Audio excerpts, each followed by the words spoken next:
We've got a real big deal release from Axial RC drivers. No refreshes here. This is an all new platform. It's the AXP8 Heliman. Yes, they actually sent us out an email to let us know how to pronounce it, and the G is pronounced H-E-E. So it's the Heliman, and it's a 2.2 four-wheel drive ready to run trail buggy. Price on it, $579.99. And they're saying on the box here that there's some revolutionary stuff on this buggy, so I want you to check out the video and let me know your thoughts at the end. Let's get this thing out of the box. Hope you're sitting in a comfy chair and have your favorite beverage, because we've got a lot to go over with the new Heliman. I took this rig apart so you guys can see all the details. Front axle, transmission, rear axle, even the shocks. Took me hours to do. So do me a favor, if you're an online shopper, please use the affiliate link in the video description below. Helps me out doing all that stuff. All right, now let's get into this beast. Look at this. So starting off with the cage, it's a composite molded cage. It makes up the frame of this. No inner skeleton or any chassis plates or anything like that. The frame is the actual platform, and then it's got a belly skid. It's actually a pretty wide looking skid as well. Look at that thing, but at least it's boat sided. It's not a crazy number of components that make up the cage. Like the overall shape, it's got a fair lead opening in the front. Even like the angle of the front shock tower loop, and there is multiple positions so you could tune the angle of the shock. And I mean, even look at the screw. It's on an angle. It's not bent or anything like that from the factory. Let me spin it around to the rear. Cage is kind of open in the back. Looks like we got a little spot for maybe some antennas. And it's really solid feeling too. Now, you're probably wondering, how do you access the battery pack? Up front here, kind of similar to some of their other designs, it's got these little snap clips. Pop up the hood, and that's where you access the battery pack. It accepts standard size packs 2 and 3S, just a simple Velcro strap to hold down the battery. So the body panels, these are Lexan painted from the factory. You could get this red. They also have the green version, which you see on the box, and then it has an interior. So the body of the driver and navigator are molded in Lexan. They've got a bunch of decals just to add some scale detail. You got some gauges in there, radio switches up top, but then you've got a couple of extra details like the shift levers in the center, steering wheel, and then we've got unique figures that you can go ahead and paint up on your own. I think they definitely need some paint work. So the final detail I want to show you that's kind of part of the cage is the LED light setup. So they have these front lights, they have some rock lights in the rear, and it's all pre-wired from the factory. And here is the on-off switch mounted on this lower tube. And to turn it on, you have to push this button. It's not activated by the radio system, but you push it to turn it on, and then you keep pushing the button to cycle through all the different colors. So you got red, green, purple, blue, number of different colors to select, but I'm probably gonna rock the red since it goes with the body panels. I think we should get into the suspension next, and check this out, guys. It's got a droop setup right out of the box from the factory. You don't see that often, and I don't think we've ever seen that from Axial now that I think about it. So on all four corners, we have new IS-10 shocks. Inside, they have an internal spring. They're oil filled. We got dual seals on the bottom and this really long shock shaft. So you get lots of travel out of this buggy. Check out the flex on that. Look at that rear suspension move. Love the look of that. But they've got metal pivot balls. No leaking so far. I haven't driven yet, but we'll see how it holds up over time. The other thing I wish here, guys, the shock shafts. I wish they were just a little bit thicker, kind of reminding me of the Rift shock shafts. They were a little bit narrow. If you hit something hard, those would break. Hopefully it doesn't happen here. But overall, good looking shock, good feel to it. A little bit of air in there because of the spring setup. It doesn't have a bladder up top. These are bleeder caps, so it's got a bleeder screw in there. Now, 4-link front and rear. You can see the front upper links are bent out, and then the rest of the links are straight. They've got some really heavy duty rod ends, metal pivot balls, so stuff that we want out of Axial. Everything's looking good. And then there's some additional inner pivot points in case you want to relocate the upper links. A little bit of tuning options in the suspension. The only other thing to point out that some people might be interested in is the mounting points to the axle. They are part of the axle housing themselves. So if you ever have a hard hit and manage to break it,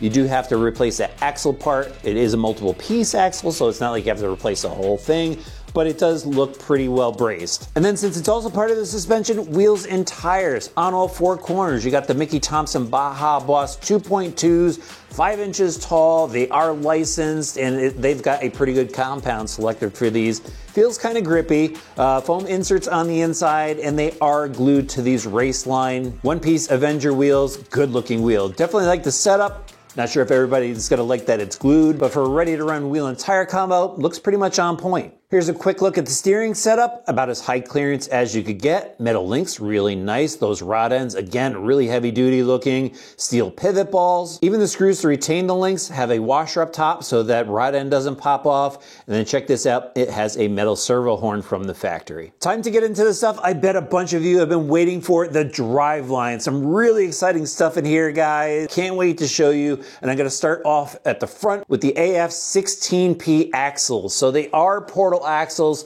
Look at the size of the housing on that, guys. Offset pumpkin in the front. Look at the size of the C-hubs on there. The steering knuckles, those are just massive as well. A lot of composite material down by the pivot screw so it doesn't break through. And then I took the portal covers off and we've got metal gears on the inside, which is cool, what's to be expected. But then I took a look at the bearings and they look larger than normal. So I think that's gonna hold up to abuse. I use the square shaft setup and the square punch through the gears so you don't have to worry about pins falling out or maybe shearing. You got metal universals and it's just got a ton of steering angle. Then inside the pumpkin housing, you've got metal gears. They are a helical cut. It's got a heavy duty locking spool that's ready to accept the ASD, which you're gonna have to hold on just a few minutes longer so I could tell you about that. But what I also wanted to tell you about these axles is any of the mating points here where the multiple piece axle comes together, they've got steel tubes on the inside. And what's great about that is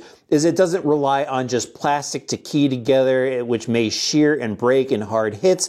Now you've got a metal joint or a metal sleeve in there that these screws go through and just holds everything, makes everything much more rigid. I mean, look at the truss on top. They do have this little decal on top, and this is my only gripe about this. I understand why they do it, just to kind of close up the gap here so no dirt gets inside. But during maintenance, that can be a little bit of a hassle. So obviously you can see it also has the offset steering servo, and then it has a location for a mini servo right behind it. Even a little toe loop right there. That looks pretty cool. All right, now we got to talk about the ASD, and to talk about that, I'm going to show you the rear axle. So again, you've got a portal axle in the rear, centered pumpkin on this one. Love the truss work up top, lots of bracing there, really solid looking axle, but you can see they've got a servo mounted to it, and that is for the ASD, which stands for Axial Selectable Drive.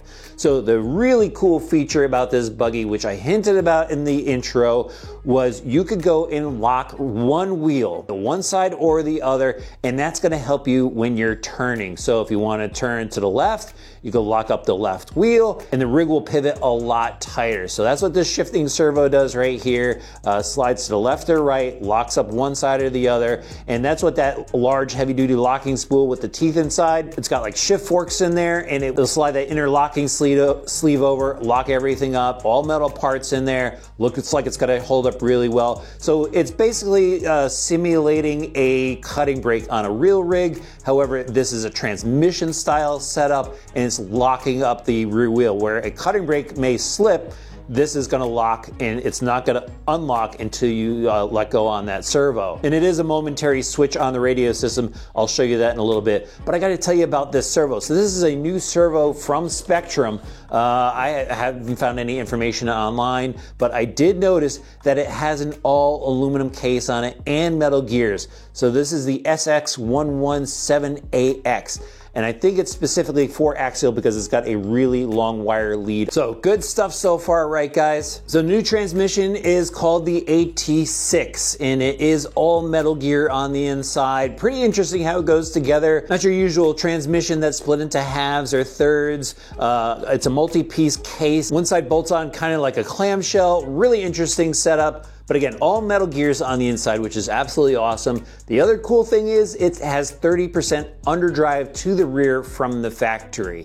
And it is ASD compatible, which means you can put in optional components to make it lock out like the rear axle does. So you can make the front stop or the rear stop. And again, that's an option. It's also available for the front. It's got some of the parts in there that you're gonna need, but not everything to make that conversion. And just a heads up, if you do want to do that, you're also going to need another radio system, such as the Spektrum Rugged, like the new 6 channel. So you have the additional channels to operate the transmission functions. So you've got some room to play in the driveline. You've got that main rear selectable drive from the factory, and you've got options for the front and the center. There is a spot for the servo on the skid, so you can go and operate the transmission setup. But again, seal ball bearings on the inside, large diameter, and then the motor plate. So the motor plate's composite, which is okay, but it does have an aluminum pinion guide. So from the factory, it comes with a 14-tooth pinion, and then if you use the alternate holes, you can put an 18-tooth pinion gear in there.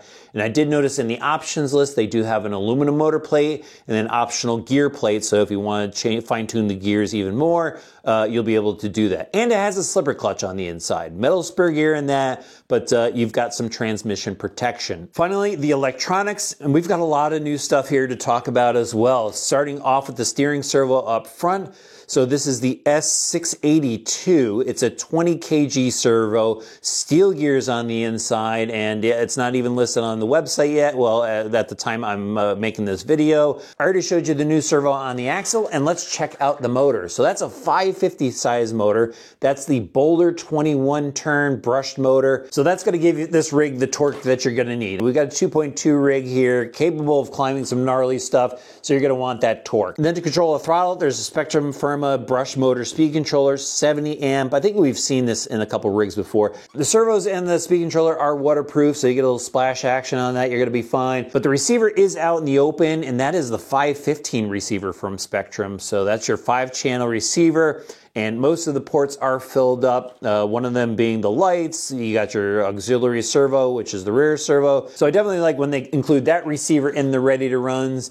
And that's pretty much it for the rig. Wow, we went over a lot, but I do have to show you what else comes inside the box. So over here, they give you the DX3 radio system with the thumb control, absolutely awesome. And here is that AB switch. This operates that rear micro servo. They give you some instructions, some LED lights. This comes with that 70 amp speed controller, so you could go put some light mounts on. They give you additional servo horns, one of them metal and the 23 tooth, some servo tape. But check this out, guys. Wanted to show you this. Here's some Proline tires, and there's some Spectrum stuff. They give you a little poster if you want to do that, but this is the sheet I wanted to show you. Check it out, guys.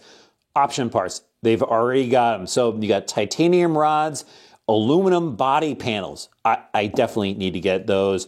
Maximum overdrive, you got overdrive gears. Those are the metal plates or the aluminum plates I was talking about.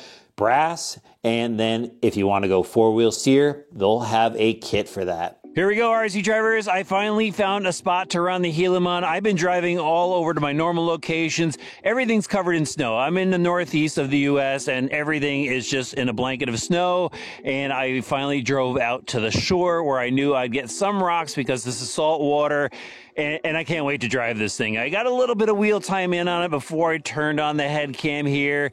This thing is insane, guys. I am so excited about this rig. Show you what it can do on this style of rock. And this is some pretty gnarly terrain.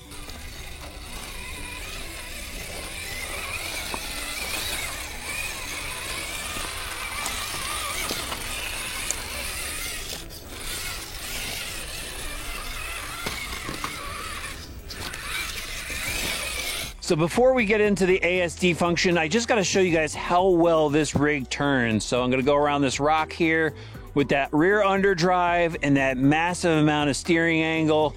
That thing turns really tight on its own.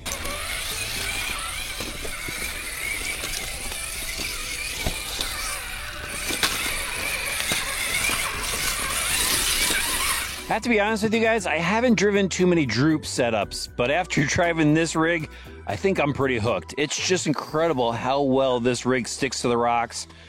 Just all that weight down low, the suspension drops out, lets those tires grab some traction, and these tires have some really good traction. I mean, look at that. I can't get a regular crawler through this. Throttle through, no problem. I've heard the slipper go off a couple times, so I'm definitely pushing that transmission.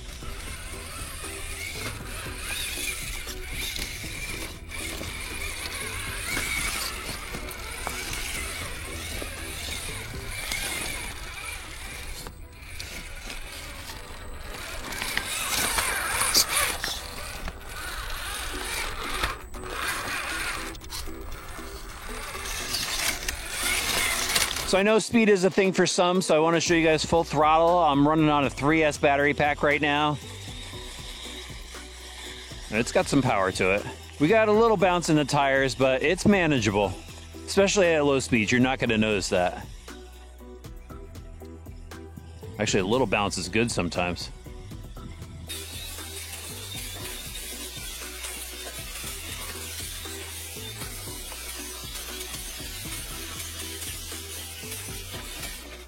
Now we'll just go for a smooth low speed crawl. Nice forward progression through these rocks here. I flipped through the lights a couple times, you know, just change things up. I'm actually liking this deep blue.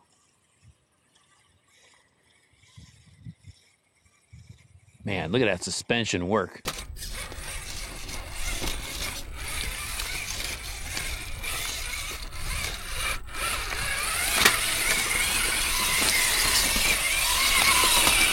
Watching the amount of suspension movement this thing has, wow. Just drops out there. Look at that, I got that wheel just cranked. It's rubbing against that shock. Oh, man. This thing is unstoppable. You know, I saw Axial's marketing where they're talking about you're gonna have to find some hard lines for this rig, and I don't think they're joking, guys. I think this thing is gonna impress a lot of people.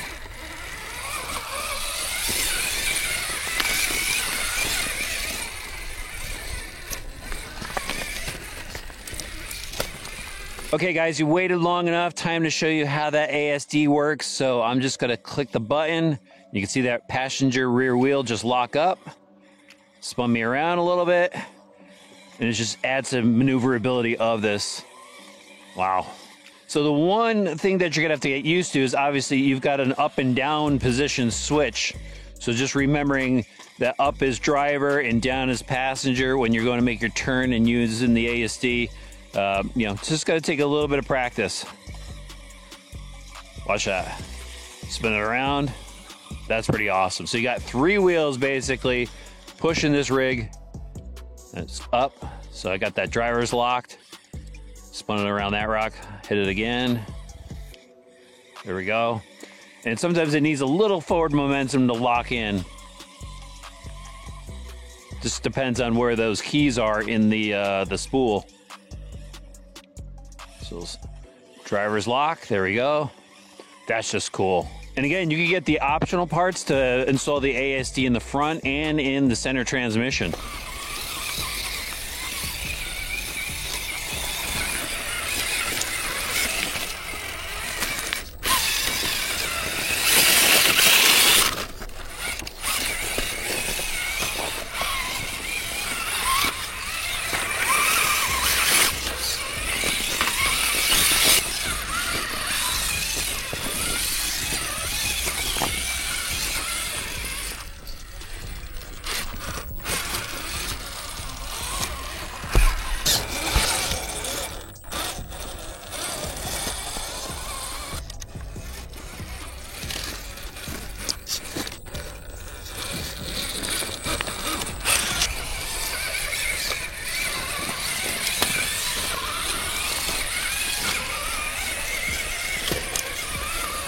We've been waiting a while for Axial to give us a big deal release, and after driving the Heliman, I think it was well worth the wait.